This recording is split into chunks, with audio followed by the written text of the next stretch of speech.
Hamza, the uncle of the Prophet ﷺ. The story of Hamza's conversion is one of the most strange stories of conversions ever. And it is narrated that Hamza was a well-known archer, he was a well-known hunter. He would go on long expeditions. So during one of these trips, it so happened that the Prophet ﷺ was in Mecca, and Abu Jahl met him close to the mountain of Safa. And Abu Jahl was in a foul mood that day for some reason. And he cursed him like he had never cursed him before. Verbally, he didn't touch him, he just kept on cursing him and his ancestors. And the Prophet ﷺ remained silent, not saying one word back, until Abu Jahl basically got tired and went on his way. And the women of the Banu Hashim got extremely insulted, because they don't care Muslim or non-Muslim. This is, you're insulting our tribe. So when Hamza returned, some of the women began to basically taunt him. What type of leader are you of the Banu Hashim when your own nephew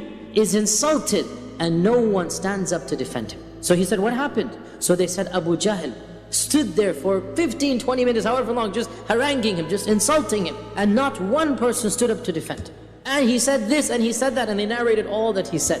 And Hamza's blood began to boil. And he asked, did the other people see, was this a public insult? Because it's a matter of pride for him. They said the whole of Mecca saw it. And so he basically lost it. And he marched to the Kaaba, still with his bows and arrows and hunting equipment. And he marched straight to Abu Jahl and took his bow and smacked him across the face with his bow. Caused a huge gush of blood to come out. And he said, how dare you curse my own nephew? And then he didn't even realize what he was saying, and he blurted out, and I too am a follower of his religion. He didn't plan this, it was just anger. And when he hit Abu Jahl like this, and Abu Jahl was sitting down and he was standing up, the Banu Makhzum that were around him stood up to go and defend him. But Abu Jahl said, leave him be. For wallahi, today I cursed his nephew like I never cursed him before. And then Hamza returned home, confused, dazed. What am I going to do now? I don't know if this is the truth or not. And he made a dua to Allah subhanahu wa ta'ala, and he said, oh Allah, you know that I am one of the leaders of the Quraysh, and I have now said something that I don't know, I cannot take it back, it's too embarrassing to take back. So if this matter is true, then cause my heart to be guided to it. And if it is not true, then cause me to die right now. And he spent the most miserable night of his life, tossing, turning, thinking what to do. And the next morning he went to the Prophet ﷺ and he said, oh my nephew, this is what happened yesterday. So the Prophet ﷺ stood up and began talking to him, admonishing him, telling him about Islam, exhorting him, convincing him of La ilaha illallah, until finally after that conversation, Hamza said, I testify that you are a truthful person and you're speaking the truth, and now I don't ever want to return to the paganism or the religion of my forefathers. So when Hamza accepted Islam, this was a big boost for the Prophet ﷺ, because he finally had support from the elders of the Quraysh. And when Hamza converted, Ibn Ishaq says, they had to tone down their animosity. They had to tone down the irritation of the Prophet ﷺ and the Muslims. A few days later, according to one report, 3 days later, Allah followed it up with another boost. And that was, of course, the conversion of Umar ibn Khattab. Umar ibn Khattab's son, Ibn Umar says that the Prophet ﷺ had made a dua to Allah. The Prophet ﷺ had said, oh Allah, bring glory to Islam with one of these two men who is the more beloved to you. Either Abu Jahl or Umar ibn Khattab. And Ibn Umar said, Umar was the one who was more beloved than Abu Jahl. How did he accept Islam? It is narrated that once Umar ibn Khattab went during the evening, and Umar was, as most of the men were, he loved to drink. So he went out at night having a craving for drinking. He was young at this time, 25 years old or so, where all of the young men would go and drink. And he found that none of them were there. He went to another house, then for some reason they were not there. He went to the wine cellar, even the wine cellar was not there, the one that they get their wine from. So he said, let me just go to Tawaf now, get my mind off of this craving. So he went at night to the Kaaba, and there are no lights there, it's a dark place, you know. And he heard the Prophet ﷺ reciting Quran, all alone, in the middle of the night basically, right, praying in front of the Kaaba, subhanAllah. And so Umar thought to himself, now is my time to beat him up, do something. Nobody's here, all alone. This is my time to basically get some revenge and, you know, do some dastardly deed, and nobody's gonna see me. So he quietly crept up behind the Prophet ﷺ and Obviously he's reciting Quran. What's going to happen? He stopped and he began listening. And nobody knew he was there. Even the Prophet was oblivious. He was completely lost in his recitation. And Umar is narrating the story himself. It is narrated in Muslim Imam Ahmad. He's narrating in the first person. And he said, I stood behind him and he began reciting Surah Al-Haqqa. الحاقة ما الحاقة ما أدراك وما أدراك ما الحاقة كذب ثمود وعاد من القارعة. And he said فتعجبت من تأليفه. I was amazed at the rhythm, the sequence. And while the Prophet is reciting, this is an amazing story, he began to think to himself, where is this coming from? So he said, هذا والله قول شاعر. This is, wallahi, this must be the statement of a beautiful poet, just like the Quraysh are saying. And as soon as he thought of this, Surah Al-Haqqa says what? وَمَا هُوَ بِقَوْلِ شَاعِرٍ قَلِيلًا مَا تُؤْمِنُونَ. So then Umar says, okay, it must be a kahin. It must be a sorcerer. What is the next verse? وَلَا بِقَوْلِ كَاهِنٍ قَلِيلًا مَا تَذَكَّرُونَ. Right? So Umar says, where is this from then? What's the next verse? تَنزِيلٌ مِّن رَبِّ الْعَالَمِينَ. What if he's inventing it? وَلَوْ تَقَوَّلَ عَلَيْنَا بَعْضَ الْأَقَاوِيلِ لَأَخَذْنَاهُ بِالْيَمِينِ ثُمَّ لَقَطَعْنَا مِنْهُ الْوَتِينَ. Basically, it's a conversation that Allah is having with Umar ibn Khattab through the Prophet ﷺ, and the Prophet doesn't even know about it. Because he's just reciting the Quran and Umar is just thinking thoughts to himself. Right?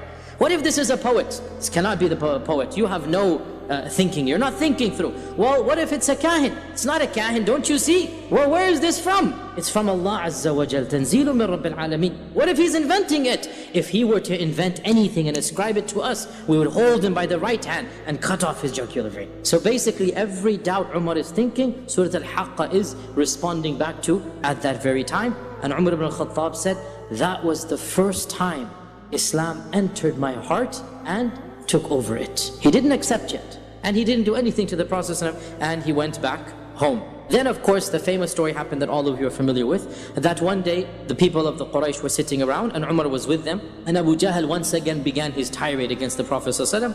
And Abu Jahl said, this man has done more to insult our fathers and gods than anybody else. He has cursed our religion. He has said that anybody who worships idols will be punished and going to hell. This means our forefathers. He is making fun of our forefathers.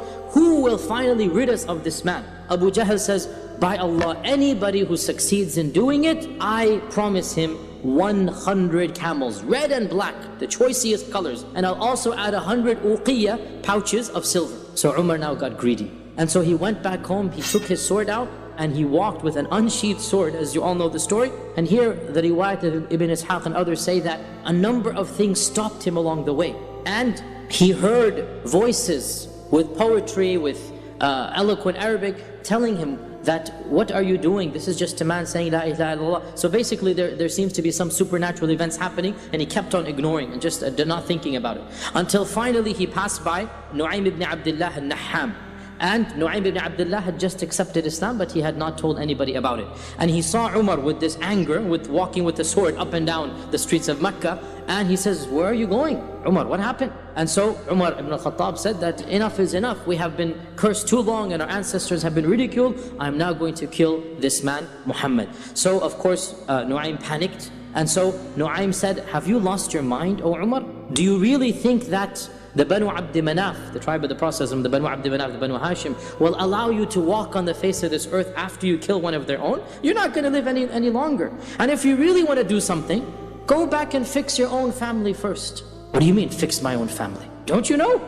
No, what do you mean? Your own sister and your own brother-in-law have accepted Islam. When Umar heard this, he became even more enraged, because this is now a slap on his face. This is insulting. And so he marched to his sister's house in anger, and as he came close to the door, he heard the recitation of the Quran. And so Umar barges up, began slamming on the door, and he hears scurried sounds that Khabbab is being put in the closet, and Fatima took the Quran and basically almost sat on it. She put her skirt on top of it. Come in, what are you doing here at this time of the day? What was this noise I heard? This humming and drumming, what was this? She said, no, you didn't hear anything. She goes, by Allah, I know what I heard. And rumor has reached me, or I know now, that the both of you have accepted Islam. I know it has been told it. And they began to deny it, and Umar is already enraged, and he took a step forward to basically punch Sa'id, his brother-in-law. And when he took this step forward, Fatima stood up to try to stop him. The blow landed on her forehead instead of his. And when he punched her, her lip basically burst open and the blood began to flow down. And when this happened, the both of them became enraged. And they said, yes, so what? Do it as you please. We have accepted Islam and we believe in the Prophet ﷺ. Now when he saw the blood and he saw the sincerity, really that's all it is, the courage from both of them, again his heart softened. And again we see Umar had a harsh side and he had a soft side. And so when he saw his sister bleeding, again he calmed down. And he said, let me see what you were reading. And his sister got worried that, what do you mean? We don't want to give, because the Quran needs to be respected. We don't want to give you the Quran. He goes, no, I swear, I am not going to do anything except read the book. And Umar was one of the few who could read and write. So she said, as you know, that you are a mushrik, you are a pagan, and you are not allowed to touch the Quran until you have purified yourself. And so Umar said, let me quickly take a ghusl. He went to the corner of the house where they took it, and he took a ghusl and he came back and he read Taha, as you know, and Islam then entered his heart and he knew that this was true. And so he asked Sa'id, where is the Prophet ﷺ now? And so Sa'id saw that his eyes had completely calmed down. He wants to convert. Where is the Prophet ﷺ? Sa'id said, he is in the house of Al-Arqam. So the Umar ibn Khattab then proceeded to Al-Arqam's house. The sword is still in his hand because he hasn't let go of it. And he goes to the house of Al-Arqam and he bangs on the door of Al-Arqam's house. One of the Sahaba stand up to go see who it is. And he looks through the holes of the door and he sees Umar with the sword. And he comes back in trembling, says, Ya Rasulullah, Umar ibn Khattab is outside with a sword in his hand. And Hamza, of course, had just accepted Islam, he's in the room as well. So Hamza says, let him in. For if Allah wants good, he's going to accept Islam. And if Allah wants other than this, then the very sword that he's holding will be the end of him. And so some of the Sahaba went to the door, they opened it up, they escorted Umar, they held onto his arms, two people holding onto his arms, right? He's a big guy, and they escorted him to the Prophet ﷺ, and he sat down in front of the Prophet ﷺ. Ibn Ishaq says, the Prophet ﷺ held onto his collar and dragged him closer to himself and said, Ya ibn al-Khattab, what are you doing here? Why did you come here? The Prophet has no fear. And he says to him, for by Allah, if you continue in this path, Allah will destroy you with a punishment. And this was when Umar said, Ya Rasulullah, I came to accept Islam, believe in Allah and believe in you and testify in the truth. Here the Prophet himself said, Allahu Akbar, so loud that everybody in Al-Arqam's house knew that Umar had accepted Islam. And this was when, after the conversion of Umar, they for the first time publicly went to the Kaaba and they prayed publicly for the first time, and they said that the riwayah says they were around 40 people. And the conversion of Umar, along with the conversion of Hamza, it most likely occurred in the month of Dhul Hijjah of the 6th year of the Da'wah. With these two conversions, the Quraysh really felt threatened.